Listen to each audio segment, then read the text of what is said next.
की आपण विमान तयार करायचं आणि ट्रान्सपोर्टेशन कम्युनिकेशन जे चॅनल आहेत ते एकदम वेगळ्या पद्धतीचे आणायचे. म्हणून त्यावेळेच्या वॉर डिपार्टमेंटने अमेरिकेच्या सॅम्युअल नावाच्या एका व्यक्ती जो मॅथमॅटिशियन होता, फिजिशियन होता, हार्वर्ड शिक्षित होता, ग्रॅज्युएट होता, त्याला पूर्ण वॉर डिपार्टमेंटमार्फत $50,000 त्या काळात 1900च्या आसपासच्या काळात दिले. पाहिजे ते मॅन पॉवर दिले. जगामधले जेवढे चांगले रिसोर्सेस, टेक्नॉलॉजी, हुशार माणसं, रिसोर्सेस, शासनाचं पाठबळ हे दिलं आणि सांगितलं की जगातलं पहिलं विमान तुम्हाला उडवायचं, तुम्ही चालवायचं, तुम्ही त्याचे पायलट असाल, त्या दृष्टीने प्रयत्न करा. आणि एकदम डेडिकेटेडनी त्यांनी ते प्रयत्न चालू केले. राज्याच्या, देशाच्या, जगातला पहिला व्यक्ती ज्याला विमान चालवायचा ध्यास लागला आणि त्या दृष्टीने तो प्रयत्न करू लागला. राज्याचं, देशाचं पूर्णपणे समर्थन त्यांना, टेक्नॉलॉजिस्ट आणि हुशार मॅथमॅटिशियन, फिजिसिस्ट, खूप मोठ्या कंपन्या, खूप मोठ्या प्रमाणात मंडळी, त्याचे मित्र वेगवेगळ्या डिपार्टमेंटमध्ये, गव्हर्नमेंटमध्ये, पॉवरफुल माणूस. आणि त्यांनी जोरदार प्रयत्न चालू केले. 1903 डिसेंबर 17, 1903 काय झालं? जगातलं पहिलं विमान अमेरिकेमध्ये उड्डाण घेतलं. पण सॅम्युअलनी नाही, तर राईट ब्रदर्सनी केलं. हे राईट ब्रदर्स कोण होते? त्यांना देशाचं पाठबळ नव्हतं, राज्याचं पाठबळ नव्हतं, पैसा नव्हता. जिथं सॅम्युअल काम करत होते त्याच्या एक 100-200 किलोमीटर छोट्याशा शहरामध्ये सायकलचं दुकान होतं. Wright brothers. त्यांना कोणताही पाठबळ नसताना आजूबाजूच्या व्यक्तींना इन्स्पायर करून, खूप मोठ्या प्रमाणात इन्स्पायर करून आपण विमान हवेत उडवायचं, आपण त्याचं पायलट व्हायचे, या दृष्टिकोनातून लोकांकडून पैसे गोळा केले, आजूबाजूच्या लोकांना प्रेरित केलं. सायकलच्या दुकानात जी काही टेक्नॉलॉजी असेल, मेकॅनिकलची जी काही टेक्नॉलॉजी, त्याचा अभ्यास करून पुढं नेलं.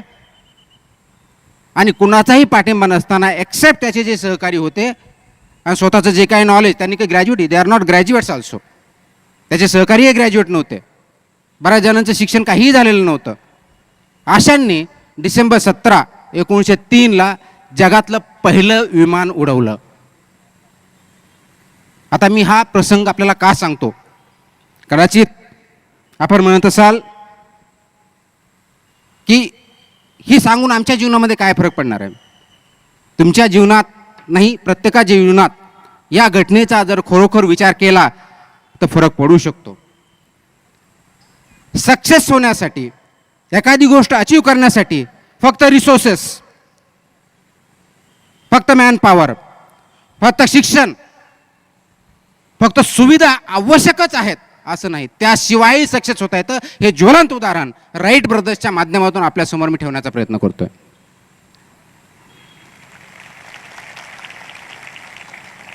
जगामधल्या अशा अनेक उदाहरणं देता येतील की सगळ्या सोयीसुविधा असताना माणसं सक्सेस होत नाहीत, आणि काही सोयीसुविधा नसताना अत्यंत अगदी चंद्रापर्यंत लोक जातात. याचं गमक काय? हे जर आपण समजून घेतलं तर निश्चित आपल्यामध्ये, आपल्या आजूबाजूच्या व्यक्तींमध्ये, आपल्या समाजामध्ये फरक पडू शकतो, फरक पाडला जाऊ शकतो.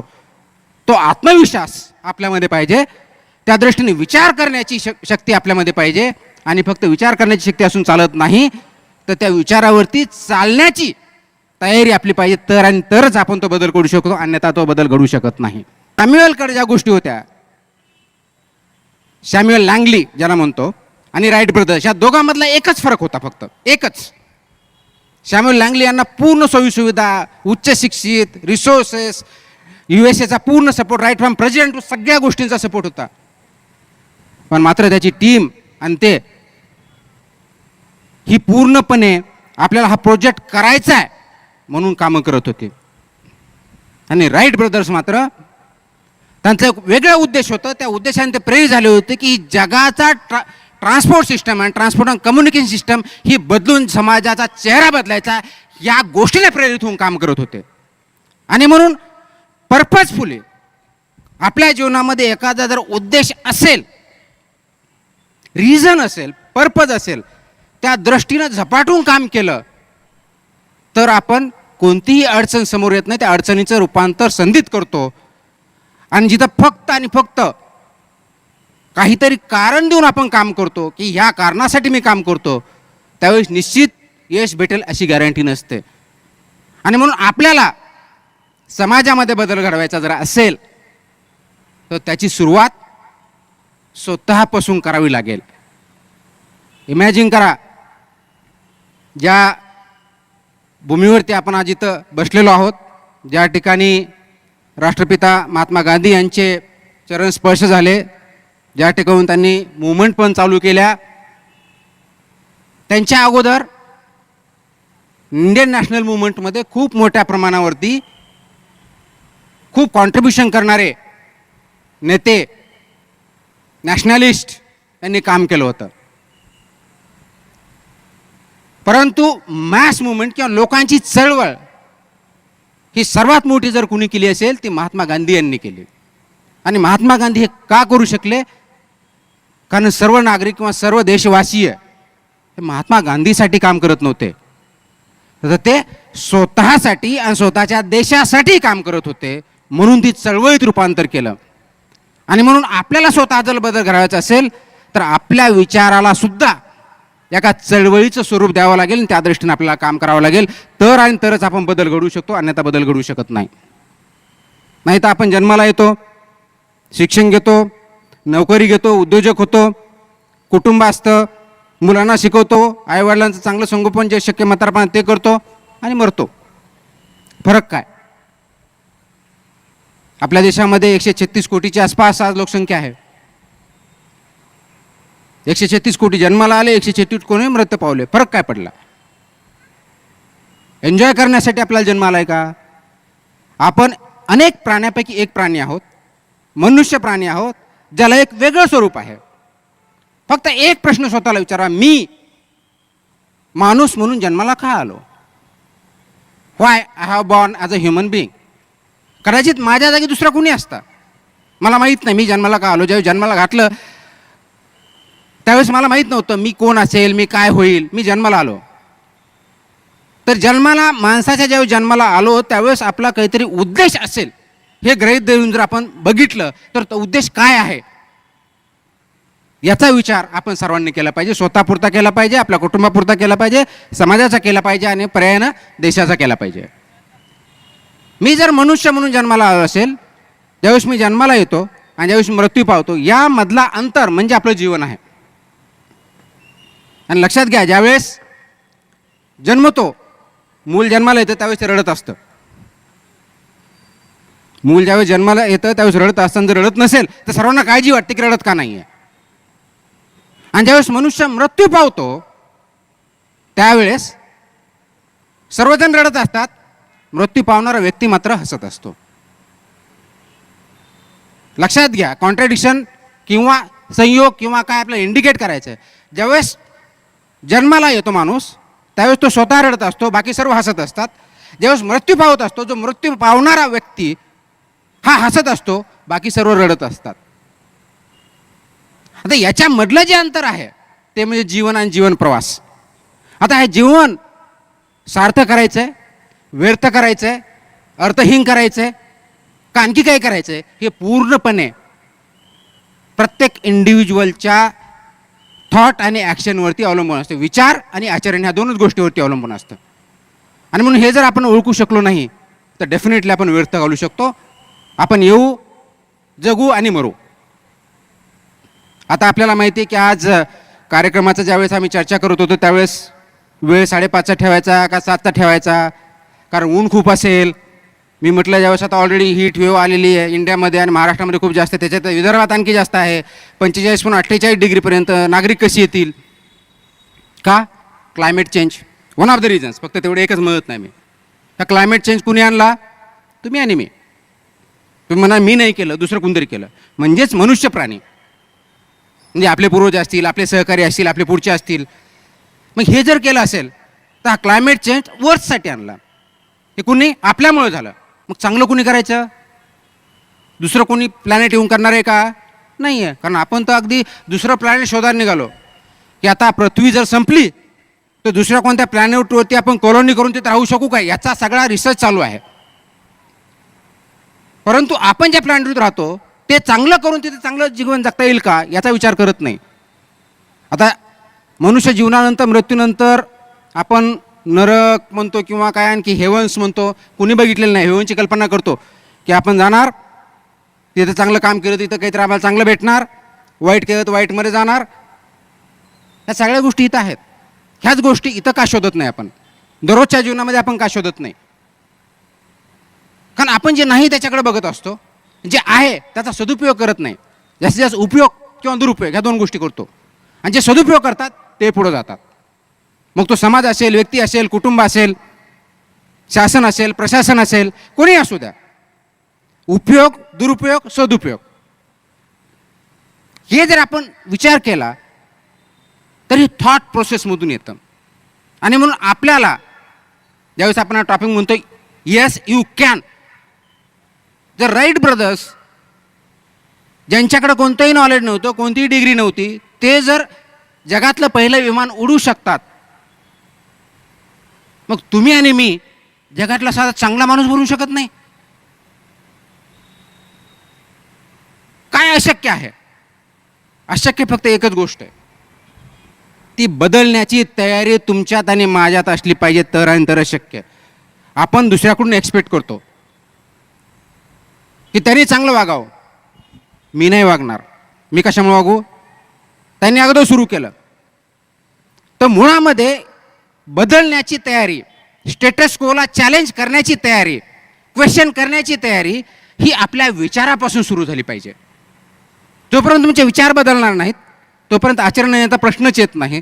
आणि म्हणून विचाराला क्वेश्चन करा, स्टार्ट क्वेश्चनिंग. कोरोनामुळे आमचं काय होईल, घराच्या बाहेर जाता येणार नाही. आता शाळा सुरू झाल्या तर बरेच आई वडील मुलांना शाळेत पाठवत नाहीत किंवा मुलांना भीती वाटते की नाही मला शाळेत कॉलेजला जायचं नाही, कोरोना झाला तर काय होईल. कोरोना हा जगामधला पहिला व्हायरस नव्हता आणि शेवटचा असणार नाही. व्हायरस येतील जातील, त्याच्यावरती मात करावी लागेल. कारण म्युटेशन असतात. माणसाचं जसं म्युटेशन झालं, आपला जर हिस्ट्री बघितला हजारो कोटी वर्षाचा, आपले म्युटेशन झालेले आहेत. आणि आजच्या स्टेजला आपण आहोत, उद्या आपण काहीतरी वेगळं असू, आपला आकार पण वेगळा असेल. म्युटेशन्स, फिजिकल म्युटेशन्स कोरोना व्हायरसच्या बाबतीत ते किंवा कोणत्याही व्हायरसच्या बाबतीत ते आहे. आज आपल्याला 20% मेंदूचा वापर करून, अजूनही मेडिकल सायन्सच्या दृष्टिकोनातून माणसाचा फक्त आणि फक्त 20% मेंदू वापर झालेला आहे. इमॅजिन करा अजून 2% वाढलं तर किती होईल. आज इंडस्ट्रीयल चौथी रेव्होल्यूशन, IT रेव्होल्यूशन ज्या गोष्टी आपण करतो त्याच्या माध्यमातून कम्युनिकेशनपासून काम करण्यापर्यंत घरात असून आपण सगळ्या गोष्टी करू शकतो, जगामध्ये कुठेही पोहोचू शकतो. आर्टिफिशियल इंटेलिजन्सच्या माध्यमातून आपण तयार केलेलं इंटेलिजन्स मशीनमध्ये टाकून मशीन ती कामं करू शकते. म्हणजे आपल्याला जी करण्याची गरज आहे ती मशीनमार्फत करू शकतो. मग आपलं अस्तित्व नष्ट होणार आहे का, याचाही खूप मोठा डिबेट चालू आहे. आपलं अस्तित्व, मनुष्याचं अस्तित्व फक्त मनुष्यच नष्ट करू शकतो. कारण तसं थिंक करण्याची कॅपॅसिटी ही मनुष्याच्या ब्रेनमध्ये आहे. फक्त तो वापरायचा किती आणि कशासाठी हे आपण ठरवत असतो. आणि म्हणून जोपर्यंत तुम्ही विचार बदलणार नाही तोपर्यंत तुमची सवय बदलणार नाही. माझा विचार जोपर्यंत मी बदलणार नाही की मी हे करू शकतो तोपर्यंत माझी सवय बदलणार नाही. आणि आपण नेहमी म्हणतो तुला ही सवयच आहे. एखादा विद्यार्थी ज्यावेळेस कॉलेजमध्ये असतो, एखाद्याकडे बाईक असते आणि तो अत्यंत एवढी काळजी घेतो की दररोज ती नवीन आहे असं वाटतं. 1 वेळेस बघतो, 2 वेळेस बघतो, 3 वेळेस बघतो, 4थ्या वेळेस आपण म्हणतो त्याला त्याची बाईक नवीन ठेवण्याची सवय आहे. तो विद्यार्थी आहे, त्याला कपडे चांगले नवीन घालण्याची सवय आहे. म्हणजे काय, एखादी गोष्ट वारंवार केली म्हणजे ती सवय होते. आणि सवय आपल्या जीवनामध्ये एक सवय, एक activity multiple times it becomes habit. Multiple activities, multiple habits becomes your nature. तुमचा स्वभाव बनतो, माझा स्वभाव बनतो. आता तुम्ही म्हणाल तुमचा स्वभाव नेहमी बदली करून घ्यायचा आहे. तो काय माझा स्वभाव नाही आहे. स्वभाव हा काम करण्याचा आहे. आणि म्हणून तो स्वभाव ज्यावेळेस habits become part of you, it becomes your nature.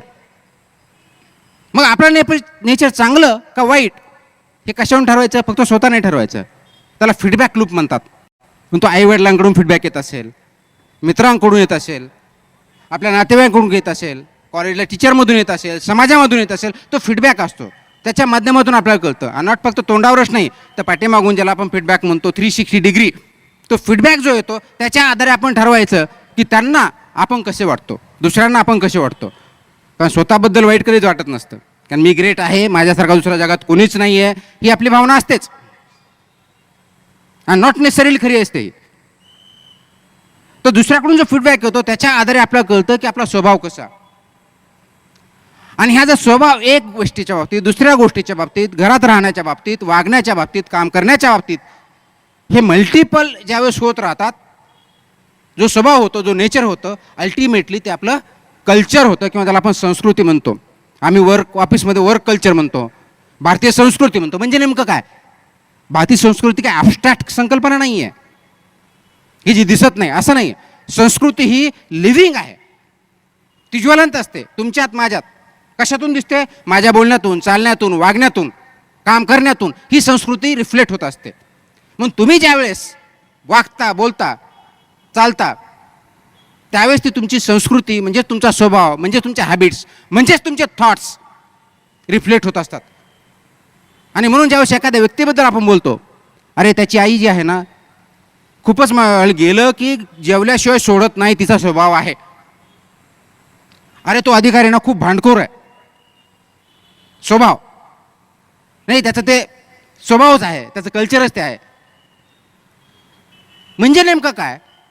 हे कल्चर वगैरे दुसरं काही नसून तुमचं आणि माझं बोलणं, चालणं, वागणं, करणं हीच कल्चर, ही संस्कृती आहे. आणि आपली संस्कृती काय सांगते आपल्याला? आपली संस्कृती सांगते अतिथी देवो भव. आपली संस्कृती सांगते चांगल्या गोष्टीचा पुढं जा, वाईट गोष्टी कमी करा, चांगल्याची संगत ठेवा. संत काय सांगतात? ज्यांना अंत आहे असं संत. आपली संस्कृती सांगते चांगल्या गोष्टीचा पुढं जा, वाईट गोष्टी कमी करा, चांगल्याची संगत ठेवा. संत काय सांगतात? ज्यांना अंत आहे असं संत. ह्या सगळ्या गोष्टी, आपलं लिटरेचर, आपला सिनेमा, आपलं प्रशासन, आपलं राजकारण, आपलं समाजकारण, आपलं कुटुंब व्यवस्था, हे संस्कृती. Indian family system, joint family system, मग न्यूक्लिअरकडे चालले. मॉडर्नायझेशन नावाखाली वेस्टर्नायझेशन करणं म्हणजे मॉडर्नायझेशन नव्हे. मला आठवतं मी काही वर्षापूर्वी अमेरिकेला 1 महिन्यासाठी ट्रेनिंगला गेलो होतो. आणि तिथं गेल्यानंतर मी शाळेतले जे विद्यार्थी जात होते त्यांच्यावर थोडं इंटरॅक्शन केलं. कारण मी एका युनिव्हर्सिटी होतो, आजूबाजूला शाळा होती, त्यावेळेस मी just interaction out of curiosity केली. तर त्या शाळेत जाणारे विद्यार्थी पहिली किंवा दुसरी झालेले असतील, स्वतःचा डब्बा स्वतः बनवून न्यायचे. स्वतःचा डब्बा म्हणजे ज्या शाळेत मग ब्रेकमध्ये खायला लागायचा, जे काय ब्रेड असेल, बाकी काही गोष्टी असतील, ते स्वतः बनवायचे, घेऊन जायचे आणि वापस यायचे. मला आठवतं माझ्या लहानपणी मी ज्यावेळेस शाळेत जात होतो, माझ्या गावातली, ताडसोन्ना गावातली जिल्हा परिषद शाळेत, आम्हाला डब्बा वगैरे नसेल, तुम्हाला नसेल, तुम्ही ज्यावेळेस त्या काळात असाल, दुपारी लंच ब्रेक ज्यावेळेस व्हायचा त्यावेळेस घरात जायचं. घरात शिकर नावाचा प्रकार असायचा. आपल्यापैकी किती जणांना मला माहीत नाही, याच्यातली वडीलधारी मंडळी असेल त्यांना माहीत असेल की भाकरी त्याच्यात ठेवलेलं असायचे, कारण मांजर त्याच्यात उडी मारून ते खाऊ शकायची नाही म्हणून तिथे ठेवलेलं असायच्या.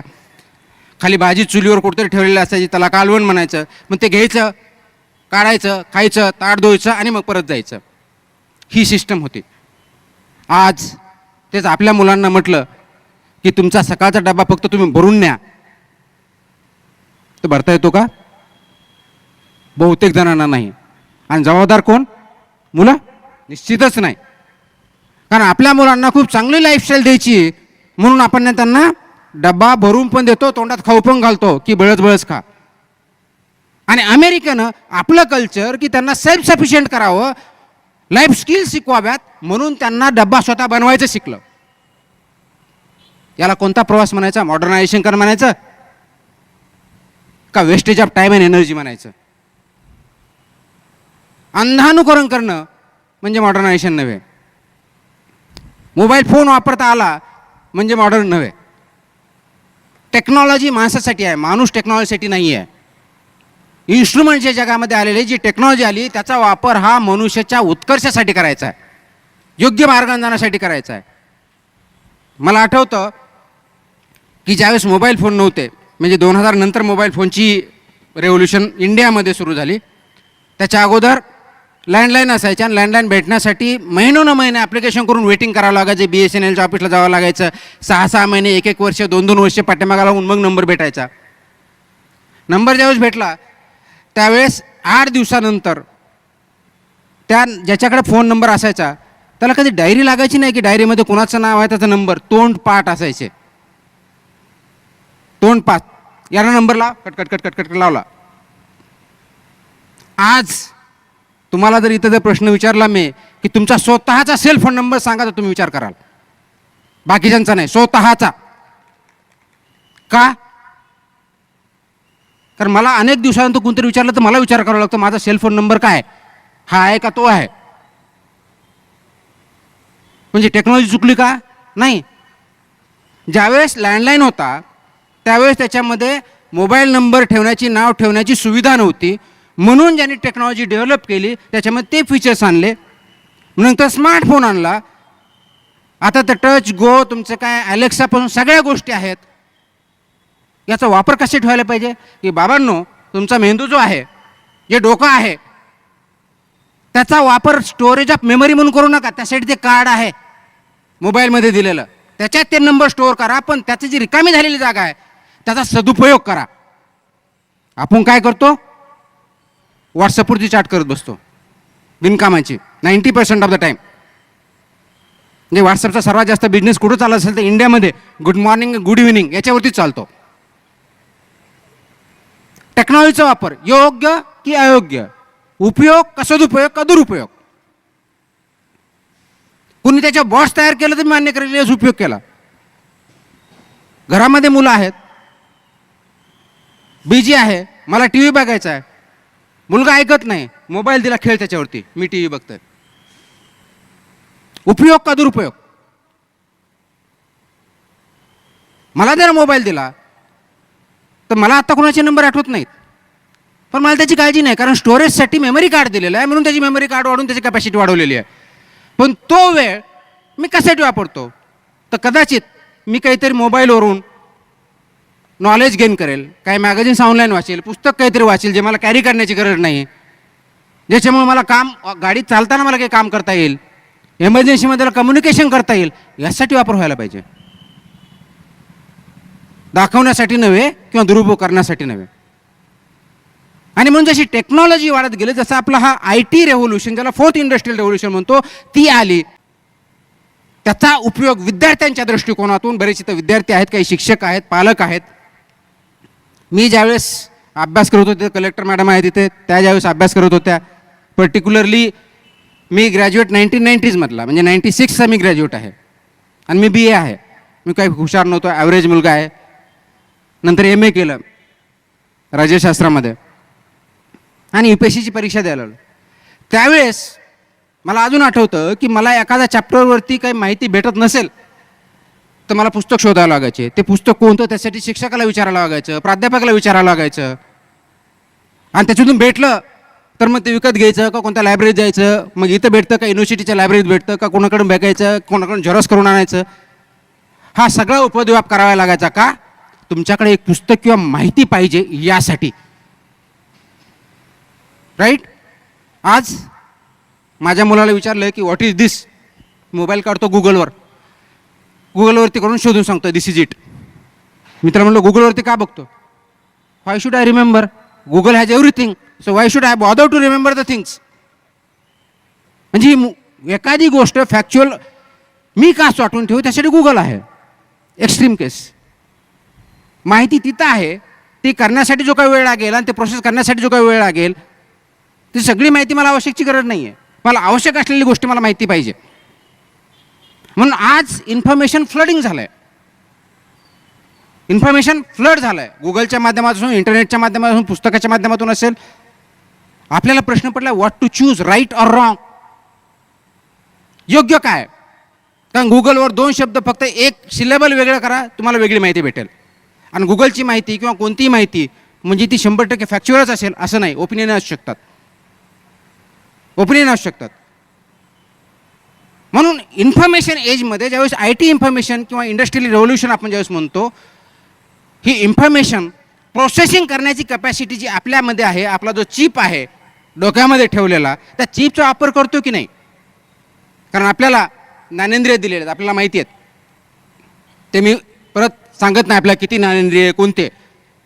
पण महत्त्वाची गोष्ट अशी आहे की आपल्याकडं 3 महत्त्वाचे ज्ञानेंद्रिय आहेत. महत्त्वाचे म्हणतो मी, सगळेच महत्त्वाचे असे, पण 3चा मी इथं उल्लेख करतोय. डोळे, कान आणि तोंड. आपण बघतो, बघितलेलं एक्सप्रेस करतो, बघायच्या डोळ्याने, एक्सप्रेस करायच्या तोंडाने. ऐकतो, ऐकायचं कानाने, बोलायचं तोंडाने. प्रोसेस बरोबर आहे. मोस्ट ऑफ जण असंच करत असतो, ऐकतो बोलतो, ऐकतो बोलतो. याच्यामध्ये फक्त एकच त्रुटी आहे, बघून इमिजिएटली बोलणं, ऐकून इमिजिएटली बोलणं. याच्यामध्ये एक पार्ट जो महत्त्वाचा आहे, सर्वात महत्त्वाचा, तो बाजूला ठेवतो. डोळ्याने बघायचं, तोंडातून बघायचं, बोलायचं, आणि कानाने ऐकायचं आणि तोंडातून बघायचं, बोलायचं. याच्यामधली जी एक प्रक्रिया असते त्याला प्रोसेसिंग करणं म्हणतात, ज्याला सेंट्रल प्रोसेसिंग युनिटच्या माध्यमातून करणं. कम्प्युटरमध्ये आपण बघतो CPU मध्ये प्रोसेसिंग होतं, तसं आपल्या डोक्यात एक मेंदू दिलेला आहे, त्याच्या माध्यमातून ते प्रोसेसिंग होऊन त्याच्यानंतर बोललं पाहिजे आवश्यक असेल तर. आपण ते प्रोसेसिंग न करता त्याच्यावरती बोलतो किंवा त्याच्यावर क्रिया करतो. That is where it goes wrong. म्हणून कोणतीही गोष्ट बोलण्याच्या अगोदर जी ती प्रोसेस केली, फिल्टर केली, मेंदूचा वापर केला आणि त्याच्यावर जर विचारमंथन केलं तर निश्चित उत्तर आपल्याला भेटू शकतं, योग्य अयोग्य, या दिशेनं त्या दिशेने. या दिशेचा पुढचा परिणाम काय, नाही गेलं तर या दिशेचा पुढचा परिणाम काय, हे जर आपण केलं नाही तर निश्चित मात्र आपली वाटचाल अयोग्य दिशेने होईल. योग्य दिशेने जायचं असेल तर आपला CPU मेंदू हा जो सर्वात महत्त्वाचा भाग आहे त्याचा वापर करायला शिकलं पाहिजे. आपण तो वापर करत नाही, ही खंत आहे. अगोदरच्या काळात इन्फॉर्मेशन गोळा करण्यासाठी ह्या ज्ञानेंद्रियाचा वापर करावा लागायचा. आता ती इन्फॉर्मेशन गोळा केलेली आहे, आपल्याकडे ॲट द फिंगर टिप्स आहे, प्रोसेसिंग करण्यासाठी वापर करा. ते जर आपण करू शकलो नाही तर निश्चितच आपली वाटचाल पुढे जाऊ शकत नाही. आणि म्हणून आपल्याला काय शक्य आहे आणि काय अशक्य आहे हे आपल्या थॉट प्रोसेसमधून चालू होतं. आणि जी थॉट प्रोसेस आपण अनेक वेळेस, माझी परिस्थितीच अशी आहे त्याला मी काय करू, माझ्या परिस्थितीमुळं मला हे करता येत नाही, मला कलेक्टर व्हायचं आहे पण माझ्या आईवडिलांची परिस्थिती तशी नाही, मला राजकारणी व्हायचं आहे पण मी राजकारणी कुटुंबात नाही, माझ्याकडे पैसे नाहीत, मला शिक्षक व्हायचं आहे पण मला त्या क्लासेस नाही आहेत. तुम्ही कोणत्या परिस्थितीत जन्माला येतं हे तुमच्या हातात नाही, पण तू ज्या परिस्थितीत जन्माला आल्यापासून पुढं काय करायचं हे मात्र 100% तुमच्या हातात आहे. 100% ते दुसऱ्या कोणाच्या हातात नाही. तुमची जी कंडिशन आहे that can be a challenge होऊ शकतात, but that can never be a limitation. You convert that limitations, challenges into opportunities. तरच आपण पुढे जाऊ शकतो, नाही तर जाऊ शकत नाही.